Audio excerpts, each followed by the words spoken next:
You are listening to the Cycling Podcast Féminin, brought to you by iwoca. Flexible loans built for small businesses. Join 50,000 customers taking on life's twists and turns and scaling new heights with iwoca. If you run a business, find out more at iwoca.co.uk. That's iwoca.co.uk.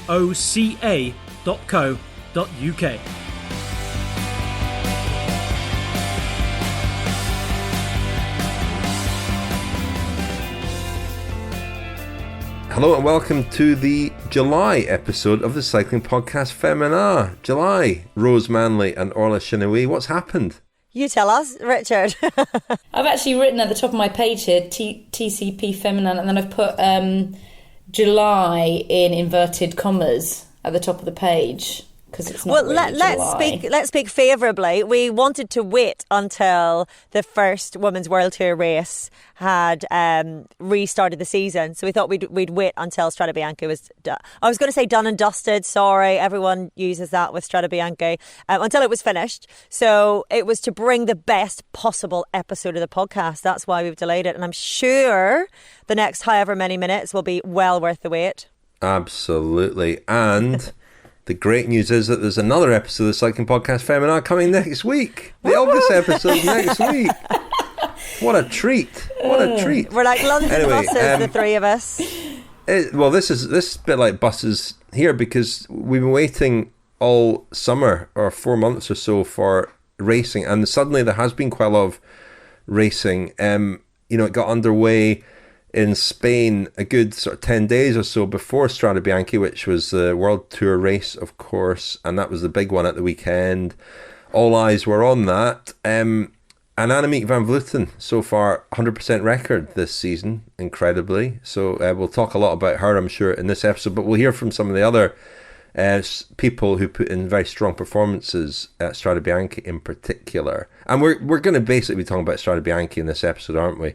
There's a few other bits and bobs, but do you have a news roundup for us, Orla? I do indeed, and Cal, surprise, we're going to start with Strade Bianche, because yes, we did get the Women's World Tour 2020 season back underway, and it continued, as you said, Richard, as it had left off for Annemiek van Vleuten, who had won her only race so far of the season, keeping a 100% record for this bizarre year to take the win in her second World Tour race of the year. She had, however, come into this with a hat-trick of wins already at the series of one-day races in Spain in the weeks before.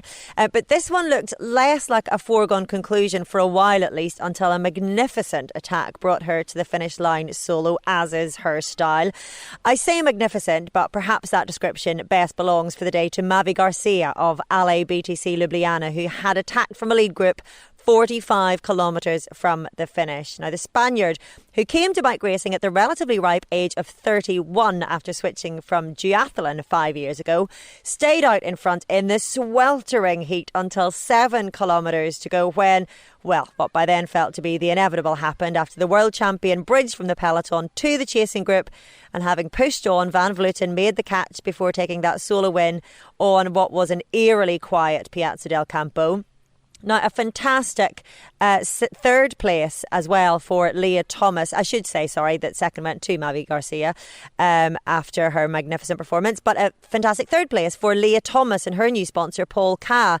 She dropped a chain and crashed with 17 kilometres to go. She had been trying to chase Garcia down from the escape group of the day, and we watched as she agonisingly tried to get back on the go after fixing her chain when a roadside supporter gave her a push only for her to fall again. It looked like the supporter did more harm than good, really. Carol Ann Canuel went past at that stage, but Thomas rode a fantastic final 17k, just avoiding another crash on the run-in to take her podium spot. So much for the curse of the rainbow jersey then. Even with the year that we've had, Van Vleuten has now won 5 races from 5 in 2020, 6 in a row if you go back to the World Championships, and that gives her a 100% record since winning the Worlds last year. The Limburger newspaper, which I'm sure you all read avidly, described her as being in cannibalistic form, which you can't argue with. As an aside to Strade Bianche, Trek Segafredo didn't have much luck before the race even began. Thieves broke into the team truck the night before and stole 6 bikes, leaving some of the riders to ride their spare bikes, but the likes of Ellen van Dijk needed to borrow from the men's team. She rode on Kundekoort's bike instead. And yet, she was one of the initial group of 11 who broke away. She pushed the pace behind Garcia several times and finished 17th, with teammate Elisa Longo-Borghini finishing in 5th. In other news, given all the doom and gloom with the lack of racing and predictions of what it might mean for women's racing, isn't it marvellous to follow news of our new sponsor, I say our new sponsor, the world of women's cycling, Paul Ka, their entry into women's cycling, with Jumbo-Visma's announcement that they're to start a women's team in 2021. Reports in the Dutch media are that Marianne Vos has already signed a 2-year contract with the Dutch team, which gives an indication of the calibre of the team that it might be. And there are rumours that they also want to add Annemiek van Vleuten to that roster to make something of a Dutch-flavoured super team to rival the other Dutch super team, Boels Dolmans. That is a little snapshot of your news roundup. You are listening to the Cycling Podcast Féminin, brought to you by iwoca. Flexible loans built for small businesses. Join 50,000 customers taking on life's twists and turns and scaling new heights with iwoca. If you run a business, find out more at iwoca.co.uk. That's iwoca.co.uk.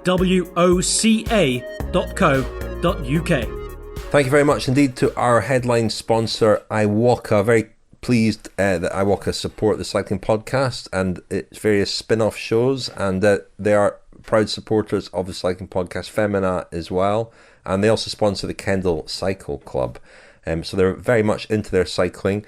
And if you run a small business, you're looking for some help, iwoca are offering their usual flexible loans once again, so go and see what they have to offer at iwoca.co.uk. I should have said at the start, I should have sort of set this up a little bit better by asking where you both were, because you're both in very exotic locations. Rose, yours doesn't look so exotic, but you are in quite an exotic place. Orla, the backdrop is pretty spectacular where you are. Yeah, mine is good, isn't it? I'm just turning the screen around to give a little yeah, that doesn't really work on audio, however. I was going to describe it. I'm showing you two, but I was going to describe it. I'm sitting on the edge of a Danish lake at sunset with the sky streaked white, pink and blue. It's rather marvellous. I'm in near a place called Haderslev in southern Denmark. We're camping here for a week. And then moving on to the delights of Legoland for a few days. My choice, not the 5-year-olds. And then Copenhagen. So we're on a little family holiday, finally getting our summer holiday. Fantastic. And Rose, where are you? Well, I'm in Milan now because I'm filming with Deceuninck Quickstep this week. So Milano-Torino, which I've never done before, on Wednesday, and then Milan-San Remo on the weekend. But I was before in a much nicer place in Tuscany, in a beautiful Tuscan villa for Strade Bianche. Very nice indeed. Richard, you have to say where you are as well. I'm sure listeners of the regular podcast will know, but for those who only tune into Féminin, we're spread asunder. I'm in France, in my new home in France. I know. I thought these were supposed to be an unusual year in terms of travel, but we're further apart than ever before. Yeah, absolutely. Yeah. You're in your French villa in Picardy. So I've been exploring the roads around here on my bike, and that's been great fun. The weather's been fantastic, and it's very quiet. There's nobody here. It's harvest time, so it's just tractors and combine harvesters. It's fantastic. Et comment tu t'en sors avec le français alors? It's an English-speaking podcast, or let's save that for the French version, shall we? Shall we save that? I thought you were going to say it's an English-speaking region of France. But what would we call the French version? This one is called. I'm working on that, Orla. Oh yeah, very true. It would have to be Le Podcast Women. Yeah, because TCP Féminin, you can't. What can you do with that? Le Podcast Cyclisme Women's. Doesn't have quite the same ring to it, does it? Yeah, there you go. Although there was a move in France to ban the word podcast. They're trying to, I think they're just calling it audio. They're calling podcasts in France there's quite a lot of rules and regulations around language in France and around names for things. Well, there's a whole body that's supposed to protect the integrity and consistency of the French language, isn't there? Yeah, and I know names, like government you have to apply to use a certain name for your child, and they're trying to ban the word podcast. So, le audio is what they seem to prefer. So how do they refer to the rest of the generic of audio? Don't know. I haven't been here long enough to dig into that, Orla, but I'll report back. Okay, report back. We've got a week. I'll report back next month, which is next week. So anyway, on with the racing. Although before we get started, Bianca, just back briefly onto Jumbo-Visma and that news. And we did our special episode a couple of episodes ago, didn't we, on Annemiek van Vleuten, in which she and her coach, Louis de Haye, spoke about her friendship with Marina Vos. And how close they are, which I hadn't realised. And when you speak about them wanting Van Vleuten, there are a lot of questions around her Team Mitchelton Scott at the moment, although she seems very settled there. But teaming up with Vos in a Dutch team would seem to make perfect sense, wouldn't it? And it'd be a pretty formidable duo in that team.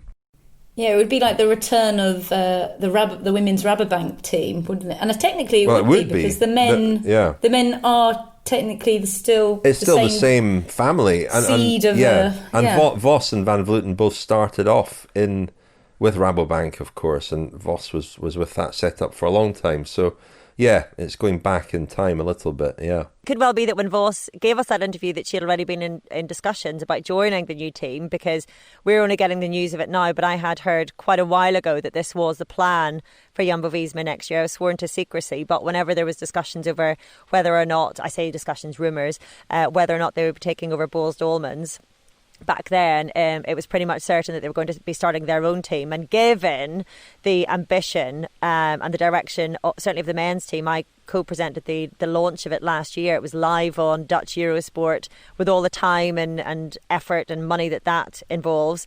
You wouldn't be surprised if they'd been speaking to Van Vleuten some time ago. But I think it's really exciting. Brilliant. Absolutely. It's just, further evidence that there are more bigger sponsors coming into the sport, and very encouraging. And we'll hear from Leah Thomas in this episode speaking about her new sponsor Paul K. For two big sponsors like that to come into the sport during a pandemic is quite remarkable, really incredible. But we have waited a long time for the return of racing, and I think we were rewarded on Saturday with a pretty exciting Strade Bianche. I mean, I turned it on, I was watching it, and that breakaway had, with strong riders, had a big lead, although I'm not sure how reliable the time, the information we were getting on the time gaps was. Unfortunately, a failure by the TV cameras for whatever reason to pick up on the most significant action in a lot of ways. I mean, we didn't know that Van Vleuten had counterattacked behind, that she was approaching, and when we saw the breakaway again, and there was suddenly the World Champions jersey, it came as quite a shock, really, and I think it came as quite a shock to the riders in that breakaway as well. But I thought we were going to see something quite different, and a winner emerge from that breakaway.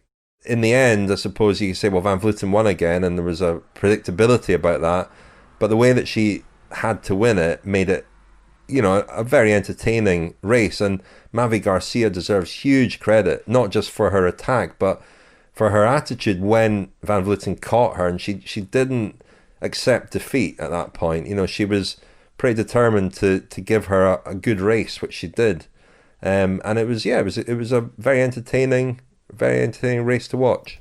I think that is the thing that we are used to seeing actually about an Annemiek van Vleuten win, is that she will attack, and then if she's passing someone, she'll passing someone in the breakaway, she'll just pass them without even looking at them. So it was really interesting actually to see a time when she couldn't actually just cruise past Mavi Garcia and go straight to the finish for a solo win. So huge amount of credit to Mavi Garcia, but I think a lot of people watching it probably thought that she actually had it in the bag, because we were getting all these, like you said, Richard, slightly unreliable time gaps, and I thought for surely that she would make it to the finish first.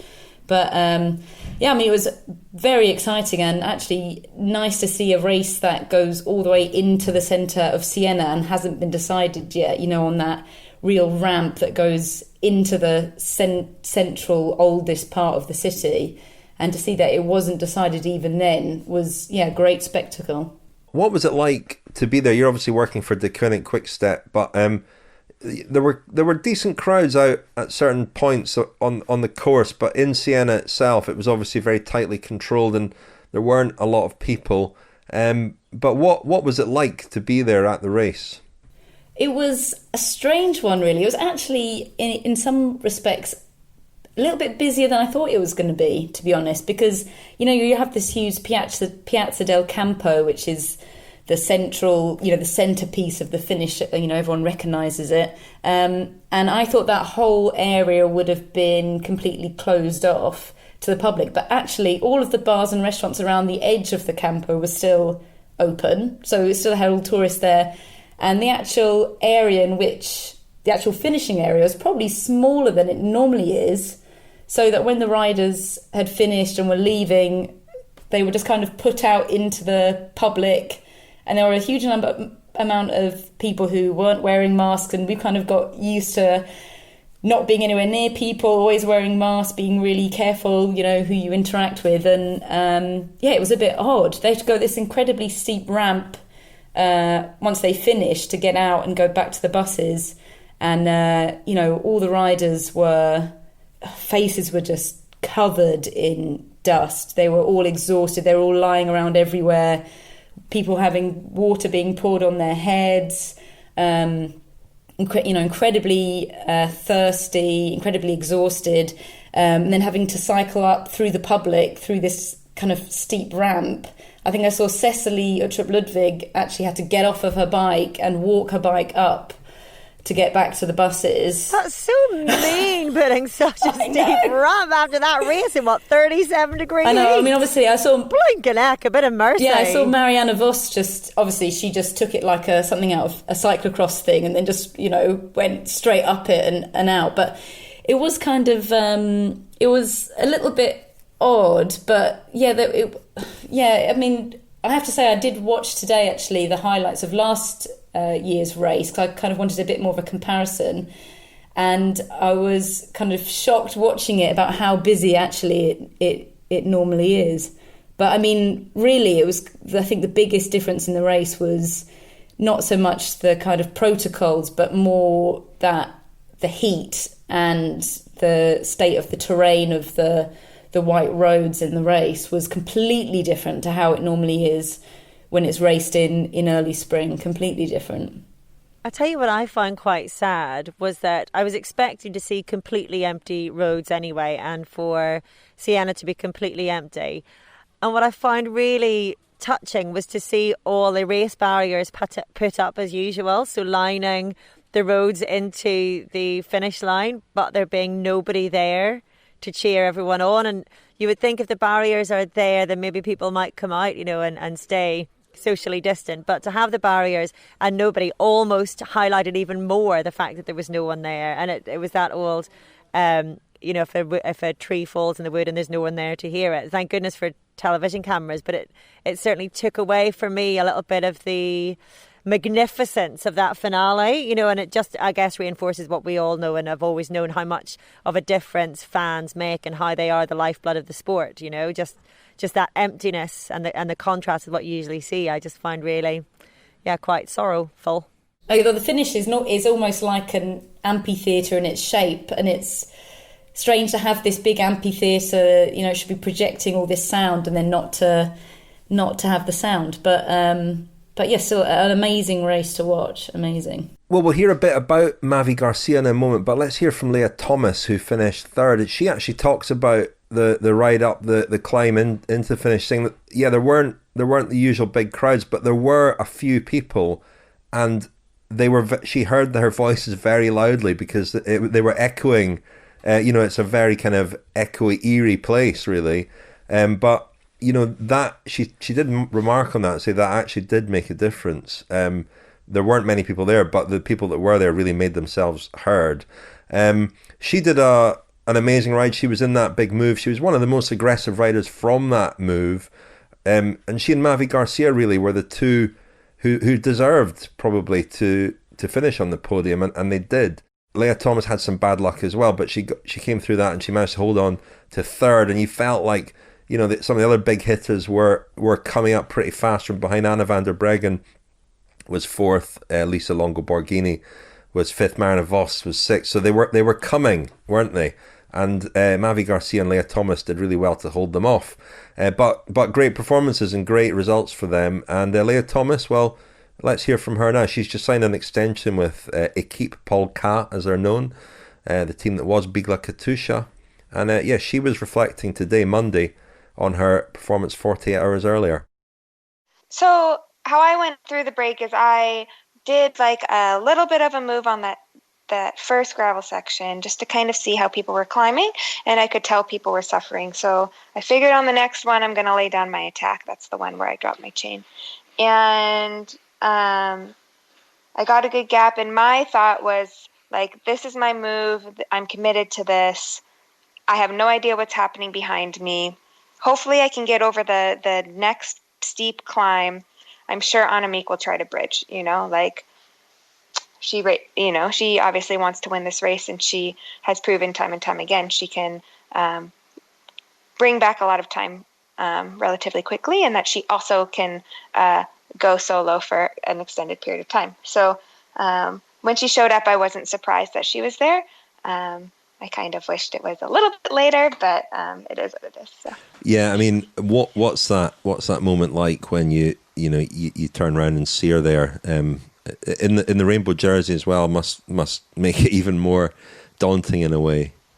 I mean, she's an absolutely fantastic rider and proves herself every single race that she's in, that she deserves to be in that jersey, and that she deserves everything that she's gotten, and that she can win so many different races. But instead of it being daunting, I try to look at it as a challenge and an opportunity to push myself and see like where I should keep improving and how I need to do better, and like what can I do differently next time in the race to make it that a little more difficult, if not, maybe she won't win one of these, and so it wasn't like I saw her and I instantly thought like, well, this is over, it was like, okay, it's hot and I've been in a break and been working and I've done all these attacks and I've had to bridge back from my mechanical, which took forever, and like all this stuff, like, let's just see where we're at and then just keep fighting from there. And like, all I can do is keep pushing forward and try to make the best decisions tactically as I can, and make the best decisions, knowing what my body is feeling as I can, and how the cards fall. So. I mean, we saw you were aggressive yourself, and we saw you off the front with the mechanical problem, the drop chain, and then I think you came off again there as well. You lost time, but how difficult was it there to just keep focused mentally as well? I don't even want to say it was necessarily difficult. For me, I feel like when I'm in a race and something bad happens, maybe this is a strength, but like I tend not to panic. It's kind of like, well, this is what it is. I have to deal with it. Panicking isn't going to help with any of this. So for me, it was just like, okay, I'll get my chain on, and then I get pushed and fall off my bike and have to get my chain on again. It's like, well, what it is. And I got back with the break really quickly, and Caroline was right up the road, and I felt good, like this was my move. I was planning to make a big effort for a long time.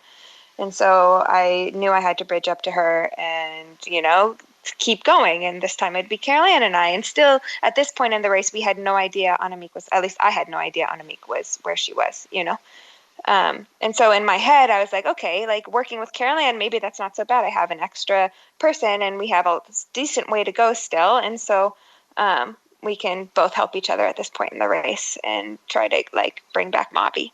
And I think mentally it wasn't super hard because I wasn't yet in a place where, you are in the like complete hurt box. If this had happened, 5K from the race when I was really suffering, I might have had a different mental outlook at the time. But at that point in time, it was pretty easy to stay positive and keep racing forward. Well, yeah, there was still a lot to race for. And you were the second survivor of the break. The riders, quite a few were coming up quite quickly from behind, as well as Van Vleuten, and you held on for third. Coming into that historic finish in Siena. How did that feel to know that you were on the podium? It felt pretty awesome. I didn't know I was on the podium I had the potential to keep a podium spot until maybe 5K to go. That was like the first time I was able to have contact with my team car. So that gave me the extra motivation to really keep pushing, because those last few K were really mentally tough and physically tough. But you enter the city, and even though there weren't a lot of spectators and everything appropriately, there still were people that were cheering, and because of how the walls are, it all echoes, and it still was really exciting. And just to know you're finishing such an iconic race, and you put your best foot forward, and you raced the best that you could, and you took whatever problems arose in the race and you did your best with them and kept fighting, that's all you can really ask for. And so it was just really special to cross that line.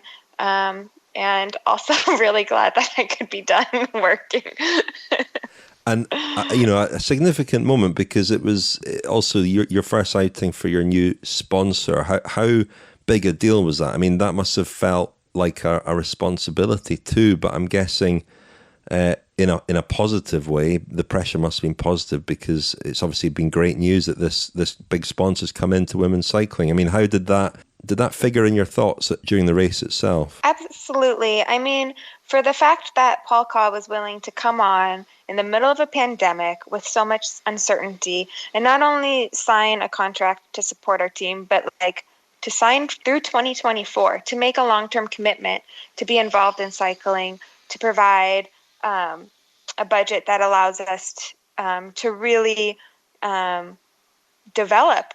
Our team's about development and making riders better and learning and being aggressive and all these things. And so it felt really special to be able to kind of put an exclamation point on that whole process. They took a gamble. Who knew what was going to happen with bike racing, and to be able to thank them for giving us this opportunity to line up on, one of the biggest races of the year. Is huge, and I'm really grateful that they were willing to do that and could have the foresight to see that we can contribute and give back as well. And I'm just really glad they came on board, and I'm really glad that as a team we could pay them back with a really good result. The Cycling Podcast Féminin is supported by Science in Sport. Science in Sport, fueled by science. Thank you very much to Science in Sport for supporting Cycling Podcast Féminin, as they have done since 2016. And you can get 25% off all your Science in Sport products at scienceinsport.com with the code SISCP25.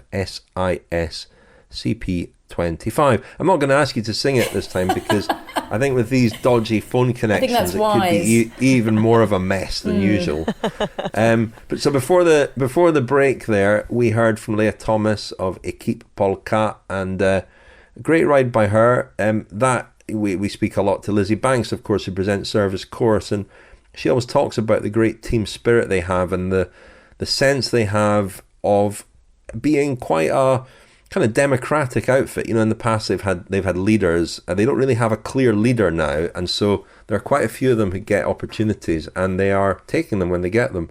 But Mavi Garcia was the other story of the day, really, apart from Annemiek van Vleuten, of course, but we've spoken about her a lot. And if you want to know more about her, listen to the episode a couple of episodes ago.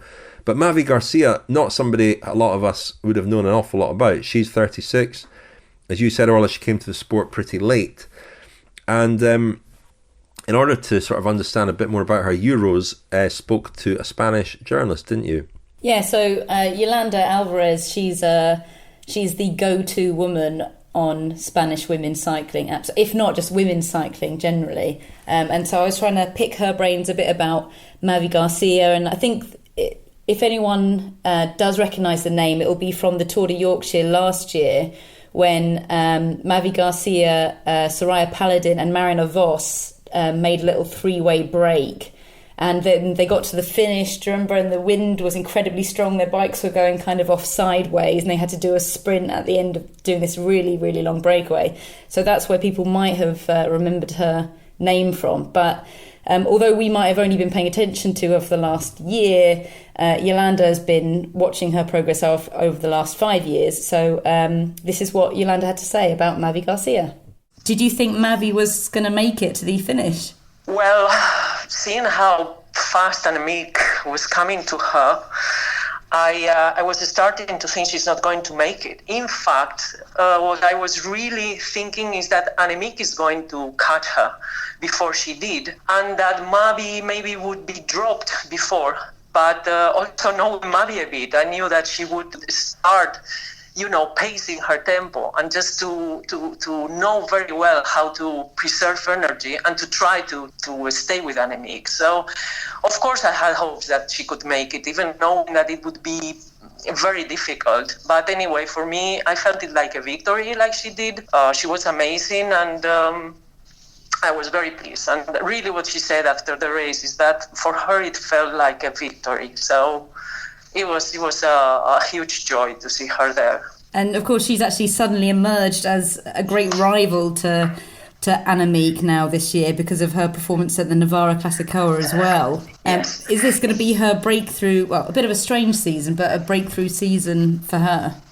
I think so, because she hasn't had the opportunity to show herself in the past year, especially because of crashes that she had both in races. For example, in Liège 2 years ago, she broke her collarbone while she was racing, and then that prevented her to shine in the races that were coming. And also she was very fit, for example, for Giro last year, and she was training in altitude in Sierra Nevada. She crashed while training just before the Giro was going to start. So that was such a disappointment because she was in the form of her life. And I really think everyone was thinking around herself that Giro she could do something very interesting and be there fighting for the GC. So what happens with Mavi is that now, I think thanks to lockdown, she has been training very well, very safely. She has been concentrated very, very much on doing that and taking the most of the situation. Also being in the Leah BTC team has come as an extra motivation for her. So, I mean, in the few races that we've had, now in the last weeks, she has proved what she has got. So yeah, for me, the breakthrough is already here. I mean, she has shown internationally what she's capable of. Everyone is recognizing her already because of her crazy attacks, very, very long, very far away from the finish, like she did in Yorkshire, where she went solo with 70 kilometers to go or something like that. And then she was followed by Marianne Vos, if you remember, and Soraya Paladin. And in the end, that was the final podium. What a crazy finish that one was as well, after having those three breakaway. That was very windy. Yeah. And I think that was the first. Also, she had been solo in Plouay. But that was a very strong attack, and it caught the attention of many people too. So we have had, sparks of Mavi in the past 2-3 years. We have had some. And do you think, doing these crazy attacks, do you think she has learned better about how to make a crazy attack actually stick and actually get a great result out of attacking like that? I think what happened in the past is that she was not known. And people were letting her go, thinking that, she's not that strong and nothing will happen. I think that is going to change dramatically now, because now everyone is going to watch after her. So I don't know to what extent she will be capable of doing the same from now on, because she will be watched. But it's her way of racing. I mean, since her first year in Vizcaya Durango in 2015, that is her first year as a cyclist. In the Spanish Cup races, she was attacking with 50 kilometers to go, with 40 kilometers to go. She was going solo to the finish. She has always done that. Yeah. I mean, it's her way. She gets very nervous in the peloton. She doesn't have, or she didn't have in the past, the same skills as the rest. So she was getting very nervous. She was losing a lot of position in the peloton. She didn't like it. So the best thing that you can do to get rid of all that tension is going to the front and going solo. That is what she was doing always. That is her style. She knows that she has nothing to do in a sprint if she gets with a little group or with someone else. She's quite slow, and she trusts her strength, I think. And her bike skills might not be as developed as the other riders, well, certainly a few years ago, because she came to cycling quite late. Can you tell us a bit more about her background? Her first sport was figure skating. Really? She was very good at it. Yes. She started as a kid, as a child, doing that, and I think I've heard that she was very good in that also. And then I think when she was 25 years old or something like that, she took up athletics. She started to take duathlon races where she started with a bike. And soon she saw herself that she was better on the bike than on the running. So this is when Vizcaya Durango saw her, and she started her first season with Vizcaya Durango was in 2015. Everyone in the team was very impressed with her potential, because by that time she was absolutely scared of riding in the peloton. And she is still something now. The fear of riding in the peloton has disappeared, but still she's quite afraid of the descents. And I don't know if you notice in Strade. I mean, I think that Annemiek, most of the time that she took on Mavi was on the descents. Annemiek, I don't think, took that much on the climbs, but on the descents, it's still a bit painful to see Mavi. She's insecure, she's afraid. Also, she has had some crashes in descents, in the past. So she has to gain more confidence on that. And it's a question of time and races, and that will come. She spent 3 years in Vizcaya Durango.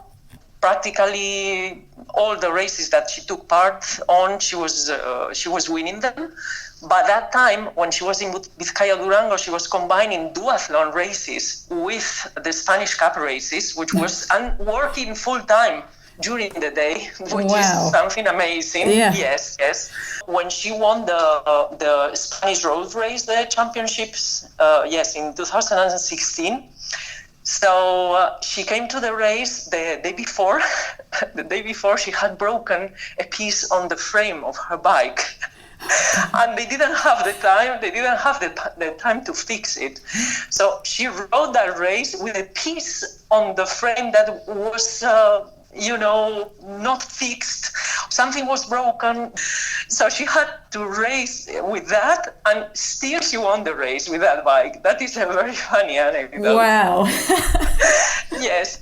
Vizcaya Durango was an amazing school for her. And then when Movistar started, they took her in their team. And from the Movistar times is when she was doing her most visible performances. And she's now at Ale, and what do you think she can gain from being at that team? I think I was a bit surprised about her move to Ale. I was with her in Ardèche last year when all the transfer season started. I was talking to her, and she told me that she needed the motivation. So the reason was mainly that after being 2 years in Movistar, this opportunity came. Ale called her, and she said that why not? She had always been in a Spanish team, and it's obvious that she's very motivated. So I had my doubts about that move, but now I see that she's very happy. So I'm happy for her. And she's an incredibly graceful rider, isn't she? Her style is just the most beautiful style. Her style is very beautiful. It's like she's not doing any effort at all, right? Yes, but it's a pleasure to watch her, really. And then as a person, this is important. Also, she's a wonderful person. She's very kind. She's, very well known for her kindness and for being super friendly with everyone. She's a very good teammate. I don't know. She's a wonderful person, really. I think we saw that actually at the end of Strade Bianche, her going. I mean, while Annemiek was still on the floor recovering, for her to go over and congratulate her. Yes. She came with a huge smile. She admires Annemiek very much, and she's always with that huge, broad smile on her face, and no matter what happens, she's always with a huge smile. Well, that was Yolanda Alvarez on Mavi Garcia. Really interesting. Lots of interesting things there, but really interesting the theory about having had the time, that COVID, and we've spoken about this a bit in the other podcast as well, about how for some riders it will have been an opportunity to really train and live exactly how they want without pesky races getting in the way. And also for a rider like her who's quite new to the sport still, to maybe work on some of the things that she struggles with. I mean, it was interesting to hear how much of a problem it is riding in the peloton, and why she likes to be up the road, and the results are not necessarily reflective of the talent a lot of the time in cycling. Yeah, I thought it was so interesting because the fact that she also was so strong in the 3 Spanish races. I mean, she came second to Annemiek van Vleuten in one of them, and in the other 2 she was, she made solo breaks in both of them. So it just shows you she's come back from this lockdown, and then she's had this incredible form that she's been able now to take into the racing in her own particular style. It's been really interesting, and it'll be really interesting to see how long that kind of conditioning and form that she will have built up in lockdown will last in the season, when it's quite a compact and very busy season.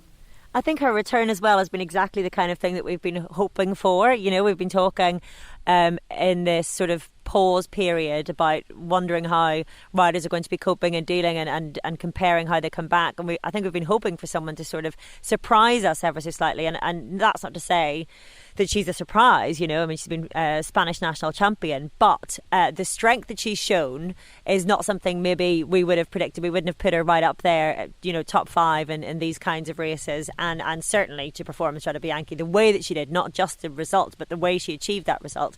I think she's exactly that kind of spice that we were hoping that the break in the season would throw up. So, great to see. Long may it continue, I think. Yeah, we haven't seen it so much in the men's racing yet, but we expected, I think, to be surprised by 1 or 2 riders when racing did start up. And I think she's the standout, really, in all that. I mean, it is a peculiar time, of course, and Rose, you talked about the the strange kind of nature of Siena and all the protocols around racing and so on. And as we said earlier, the racing did start a little bit earlier for the women in Spain. And Orla, you spoke to Ellen van Dijk about those races and how she'd found it and how she'd found the protocols. And I spoke to again, Leah Thomas on that, and she had some quite interesting things to say about it too. So let's hear from them now. Ellen van Dijk of Trek Segafredo and Leah Thomas again from Equipe Polka. Yeah, it was a bit uncertain in the beginning, but we were all super happy to race again. And as a team, we were super strong straight from the beginning. So it was just, very exciting. Tell me about the protocols and how the race differed from what we're used to seeing. So for sure everybody has to do the test before you can enter the race. So you have to arrange this COVID test somewhere and prove that you're not infected. Next to that, we have to wear the face mask before the start. As long as you keep riding on your bike, you don't have to wear your face mask. But as soon as you get off the bike or you stand still, you need to wear it. A lot of this disinfection and these kind of things. And we try to stay in our team bubble as much as possible. And of course, staying in your team bubble is quite easy outside of the race, or relatively easy, I guess. But once the race gets started, that's it. You're literally right beside each other. Was there any kind of nervousness about that, or any chat about how odd that was, I guess? No, I didn't feel it really. I didn't really feel the nervousness, but more maybe that everybody was looking for, to see where their level is at the moment. Because, of course, everybody hasn't been racing for a long period of time. So, for sure you could feel the excitement in the bunch. And even when we started the first race in Spain, after the neutralization, everybody was giving a little shout out like, yeah, we're going. So that was good. It must have been quite surreal, that, I guess, because as a professional cyclist, you kind of hop on that treadmill and you keep going until you retire. There's not really a break in the normal run of things. So I guess having this enforced break and then everybody getting back together again, was it a bit like quite a happy first day back at school? Yeah, it felt a bit like that indeed. But also, like, we didn't see each other in real life for, I don't know, 4 months or however how long it was. But then you're back together, and then it straight away feels familiar again. Like everybody is still the same. Everybody is still doing the same things, and yeah, you're actually a well-oiled machine. So yeah, it comes back quickly. And in terms of the COVID protocol, CCC had pulled out of the first race because they said that not all teams had to test their riders. So there was no guarantee as to whether everyone had been tested. And the Cyclists Alliance had also said that they didn't feel that that enough measures were guaranteed to have been taken. What was the feeling amongst you guys, and what was your feeling personally about any of that? So yeah, this was definitely the case.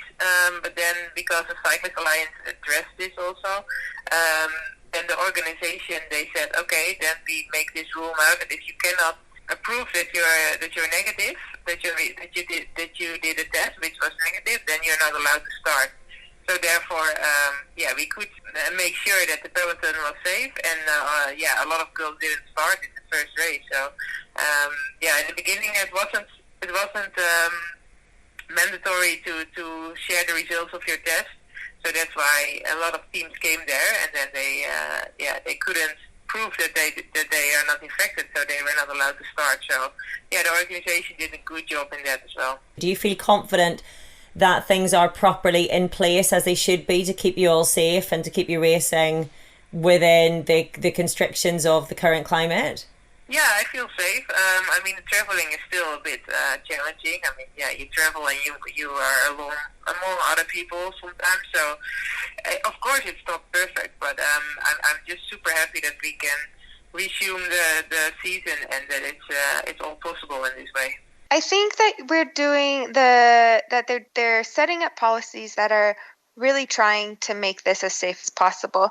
The problem is, the idea is you get tested 6 days out, and then you join your team, and then you're kind of in like a team bubble, and then you get tested 3 days out, and then you kind of join the peloton bubble, right? And everybody, has been tested, and that nobody has coronavirus and all this stuff.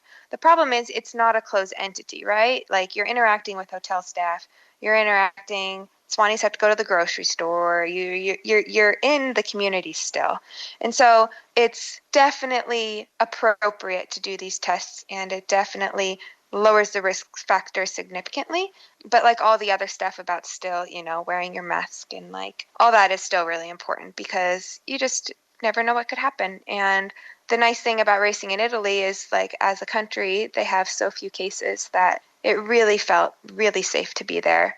Everybody did a really good job. The hotel was great. The race organizing was great. Everything felt awesome.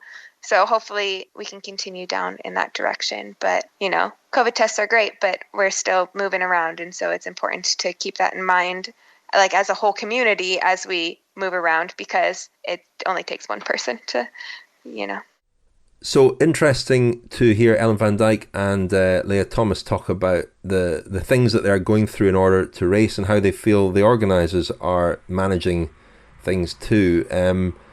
It feels all very fragile, doesn't it? And there, we kind of just keep our fingers crossed and hope for the best in some respects with some of these races. But it's been great to see a bit of bike racing anyway, and to feel that I mean, you mentioned the lack of crowds, Orla, and I do agree that crowds do add a different dimension to racing, but I don't think my enjoyment of Strade Bianche was diminished too much by there not being crowds.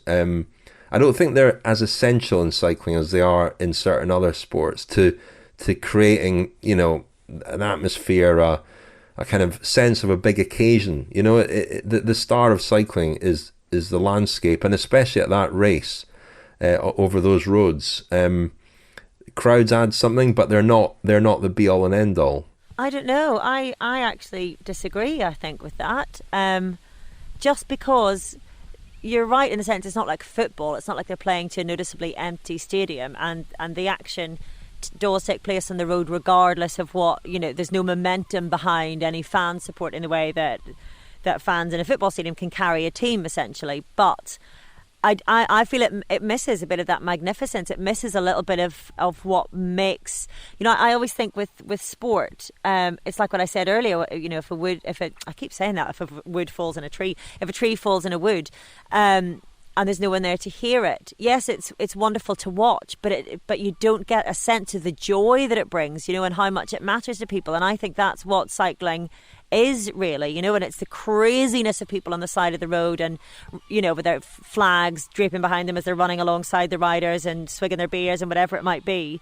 I think that even on television, even at a distance, that's what I enjoy watching, is not as much as the racing, obviously, but I think it massively enhances it, personally.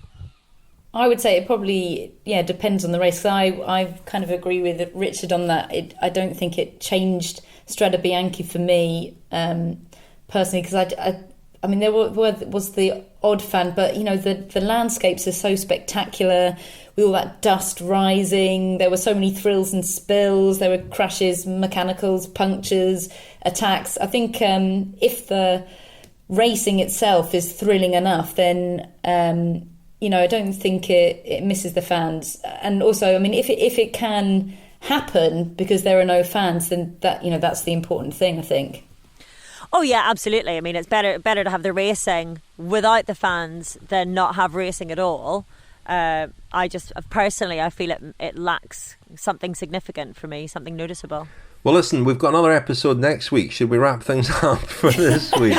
Well, I'm not allowed to talk about.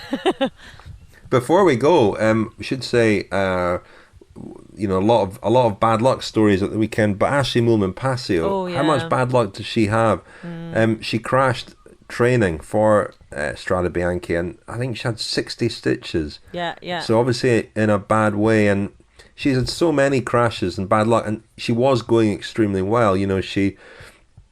She was one of the stars of lockdown, if you like, Zwift, with all the Zwift racing and so on. But a real shame, and I hope we see her back soon. I mentioned earlier as well, Equipe Polka don't have a leader as such, but maybe Clara Koppenberg will be that rider, and she also had a crash at the weekend, so didn't manage to finish Strade Bianche. So hope she's back soon as well. I did actually... one of the things I did hear from the riders was that because of Strade Bianche taking place in summer where there hadn't been any rain, it actually made the gravel roads much more vicious. So, it was much more compacted and the gravel was much more loose on top. So that's why there were actually quite a few crashes and punches and things during the race. And it did mean that when riders fell, they fell really, really hard because their wheel would go from under them.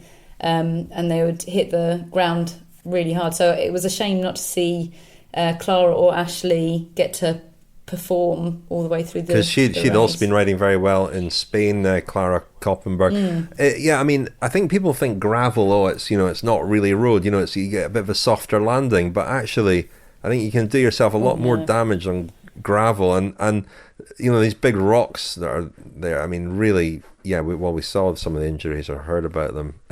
Nasty. So hope Clara Koppenberg and Ashley Moolman-Pasio are back racing again soon. Orla, you must be off to look for woods falling in trees, or listen out for them. Yeah, I'm surrounded by trees. Maybe that's why that came to me so much in that podcast. I'll go and find some. Although maybe I won't, because if I watch it, then it will have fallen. I'll have heard it. So maybe I need to not find. Yeah, that'll ruin it. Then I'll never know. So we'll never know either way. What if I sort of turn my back because I know it's about to fall?